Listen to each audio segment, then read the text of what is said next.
Hi friends and families, welcome to Madhushini Information Channel.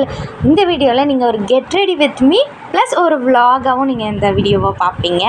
First of all நான் எங்கே கிளம்பிகிட்ருக்கேன் அப்படின்னா தூத்துக்குடியில் கீழசண்முகபுரம் பத்ரகாளியம்மன் கோவில் இருக்குல்ல, அங்கே சூரசம்ஹாரம். அதனால தான் அதை பார்க்க தான் நம்ம இன்றைக்கி கிளம்ப போகிறோம்.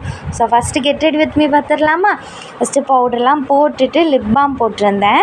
இன்றைக்கி வந்து கோவிலில் ரொம்ப விசேஷமான நாள், கொஞ்சம் கிராண்டாக கிளம்பலாமே அப்படின்னு சொல்லி தான் கிளம்பிகிட்டு இருந்தேன். அப்புறம் லிப்ஸ்டிக் போட்டு லிப் கிளாஸ்லாம் போட்டுட்டு எப்போவுமே போடுறது அப்படின்னு பார்த்திங்கன்னா லிப்ஸ்டிக் தான். லிப்ஸ்டிக் போட்டாலே ஃபேஸ் கொஞ்சம் ப்ரைட்டான மாதிரி தோணும். உங்களுக்கும் இப்படி தோணுமான்னு சொல்லுங்கள்.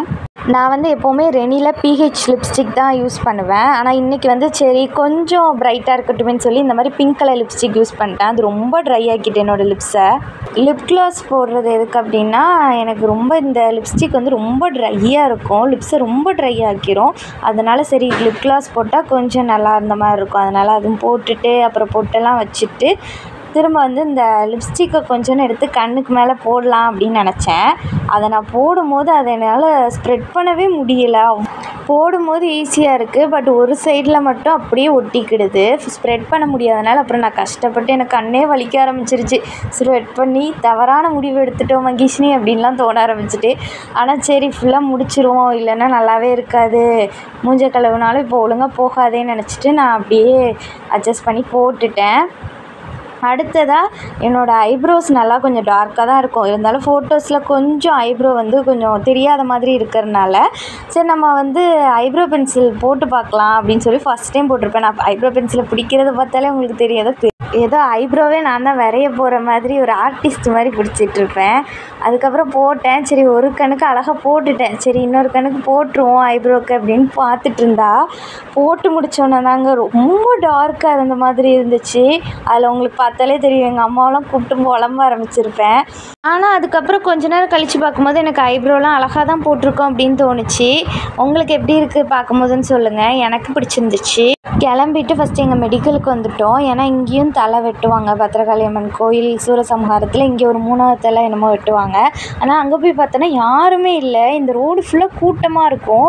7:30 மணி ஆகிடுச்சா, இருந்தாலும் ஒன்றுமே தெரில, யாருமே இல்லை ரோட்டில். என்னடா அப்படின்னு பார்த்துட்டு இருந்தோம். அதுக்கப்புறம் கொஞ்ச நேரம் உட்காந்துருந்தோமா, திரும்ப கோயில் போய் சாமி கும்பிட்டுட்டு எங்கள் கொஞ்சம் நவுண்டு பிள்ளையார் கோயில் உண்டு, அங்கே தான் ஃபஸ்ட்டு தலை வெட்டுற மாதிரி சொல்லியிருந்தாங்க. அதுக்கப்புறம் அங்கே போய் கொஞ்ச நேரத்துலேயே வந்து அம்மனும் ரெடியாகி வந்துட்டாங்க. அதே மாதிரி சூரனும் வந்து ஊருக்குள்ளே வந்து கூப்பிட்டு ரவுண்ட் அடிக்க ஆரம்பிச்சிட்டாங்க.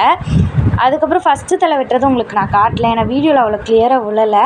நெக்ஸ்ட்டு வந்து மெடிக்கலுக்கு திரும்ப வந்துவிட்டோம். இங்கே தான் வந்து 2வது தலை வெட்டினாங்க. இது எனக்கு ரொம்ப தெளிவாக பார்த்த மாதிரி இருந்துச்சு. இங்கே வந்து கீழசண்முகபுரம் பத்ரகாளியம்மன் கோயிலில் எப்போவுமே இந்த சூரசம்ஹாரம் வந்து ரொம்ப ஸ்பெஷல். இப்போ நீங்கள் பார்த்தாலே தெரியும், நிறைய கூட்டம் இருந்துச்சு. கரெக்டாக அந்த டைம் வந்துட்டாங்க. தெரு ஃபுல்லாக கூட்டமாயிரும், அவ்வளோ பிரம்மாண்டமாக நடக்கும். நானும் எங்கள் அம்மா கொஞ்ச நேரம் நின்றுட்டு இருந்தோம் 3வது தலை வெட்டுறது பார்க்குறதுக்கு. அப்புறம் கொஞ்ச நேரத்தில் 3வது தலையும் வெட்ட வந்துட்டாங்க. இது ரொம்ப ரொம்ப கிளியராக இருந்துச்சு. இந்த இடத்துல நாங்கள் வந்து நல்லா ஃப்ரீயாக நின்று தெளிவாக பார்த்த மாதிரி இருந்துச்சு இந்த தலை. அப்புறம் வெட்டினதுக்கப்புறம் இன்னும் தலைலாம் வெட்டுவாங்க, இருந்தாலும் நாங்கள் வந்து கோயிலுக்கு வந்துவிட்டோம். ஏன்னா கோயிலில் வந்து கொஞ்சம் நேரம் உட்காந்துருந்தோம். நாங்கள் வந்த டைம் பார்த்திங்கன்னா அவ்வளோ கோயிலில் வந்து அவ்வளோ கூட்டம் இருக்காது, ஏன்னா எல்லோரும் சூரசம்ஹாரம் பார்க்குறக்கு அங்கே நின்றுட்டு இருந்த டைமு. நாங்கள் வந்து கோயிலுக்கு வந்துவிட்டோம். சாமியை வந்து நல்லா கிளியராக நின்று பொறுமையாக சாமி கும்பிடலாமே அப்படின்னு சொல்லி இங்கே வந்தாச்சு. கோயிலும் நல்லா லைட்ஸ்லாம் போட்டு செம்ம கிராண்டாக டெக்கரேட் பண்ணியிருந்தாங்க. இந்த சூரசம்ஹாரம்லாம் முடிஞ்சதுக்கப்புறம் கோவிலுக்குள்ளே வந்து ஃபஸ்ட்டு சின்ன பிள்ளைங்கள்லாம் கோலாட்டம் அடிப்பாங்க. எதுக்காக அப்படின்னா அசுரனை வதம் பண்ணிட்டு வந்திருக்காங்களே, அதனால சாந்தப்படுத்துறதுக்காக கோலாட்டம் அடிப்பாங்க. நவராத்திரிக்கு அவ்வளோ ஸ்பெஷலாக வந்து ஒரு நாள் ஒரு ப்ரோக்ராம் நடக்கும் இந்த ஸ்டேஜில். இப்போ வந்து அந்த மாதிரி காலியாக இருக்குது ஸ்டேஜ்லாம். சூரசம்ஹாரம்லாம் முடிஞ்சு அம்மனை வந்து கோவிலுக்குள்ளே கூப்பிட்டு வந்த பிறகு கும்மி அடிப்பாங்க. அது ஆனால் வீடியோ எடுக்கிறதுக்கு வந்து அலௌடு கிடையாது. அதுக்கப்புறம் நாங்கள் வீட்டுக்கு வரும்போது பார்த்திங்கன்னா 11:30 கிட்ட ஆயிடுச்சு. ஸோ அவ்வளோதான், இந்த வீடியோ முடியுது. பாய்.